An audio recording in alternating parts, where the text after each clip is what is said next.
24 साल, जैसे साहब आप कह रहे हैं 24 साल आपकी उम्र है और आपको मालूम नहीं है कि कितनी छूटी हैं, लेकिन आपको शरीयत ने एक तरीक़ा ये दिया है, अंदाज़ा करो।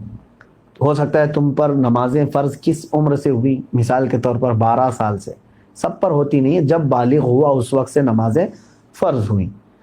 अब ये 24 साल वाले जो हैं, मैं एक फॉर एग्ज़ाम्पल बता रहा हूँ, हो सकता है इन 14 साल में बालिग हुए, नमाज फ़र्ज़ हुई 14 साल की उम्र से, 14 साल से लेकर 24 साल इनकी उम्र है आज, तो कितने साल हुए? 10 साल। इतना तो आपको खुद मालूम होगा कि इन 10 सालों में मैंने कितने सालों की, सब मिलाऊंगा अगर, तो कितने साल की नमाज बनेगी।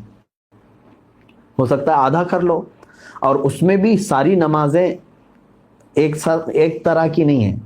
कुछ लोगों की अक्सर नमाजें अगर छूटी होंगी तो फजर छूटी होगी, इशा छूटी होगी, और अक्सर पढ़ी होंगी तो मगरिब या असर या ज़ोहर ये पढ़ी हुई होंगी। तो आपको एक अंदाज़ा करना होगा, गालिब गुमान 10 साल मेरे ऊपर नमाज फ़र्ज़ हो करके इतना अरसा हो गया है, मैंने मगरिब की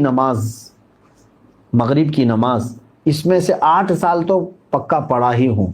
शायद हो सकता है सब मिला करके जो छूटी होंगी मेरी वो 2 साल की होंगी।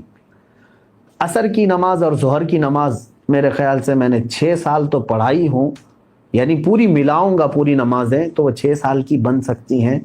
4 साल की अगर सब छूटी हुई जमा करूंगा तो 4 साल की बन सकती हैं।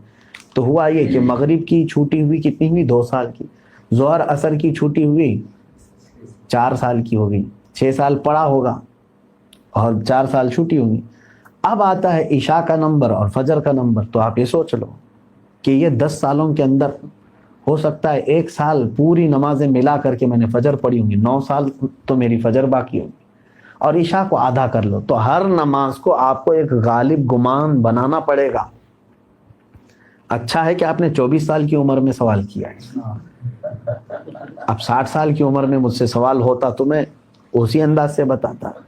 तो अब आपको उसी तरह के नमाजें पढ़ना है। अब मिसाल के तौर पर फजर की आपने अंदाज़ा कर लिया 10 साल के अरसे में मेरी कुल नमाजें जो छूटी हैं वो 9 साल की छूटी होंगी, मैंने शायद 1 साल की पढ़ी होंगी, या आपके ऊपर है, मैं एग्जाम्पल बता रहा हूँ।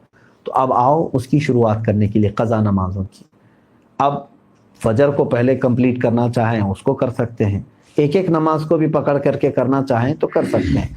अब मैंने सुबह शाम कंटिन्यू फजर की क़ज़ा शुरू कर दी, दिन में 50-50 रकातें पढ़ ली। 50 रकातों का मतलब हुआ 25 दिन की फजर की नमाज क़ज़ा हो गई।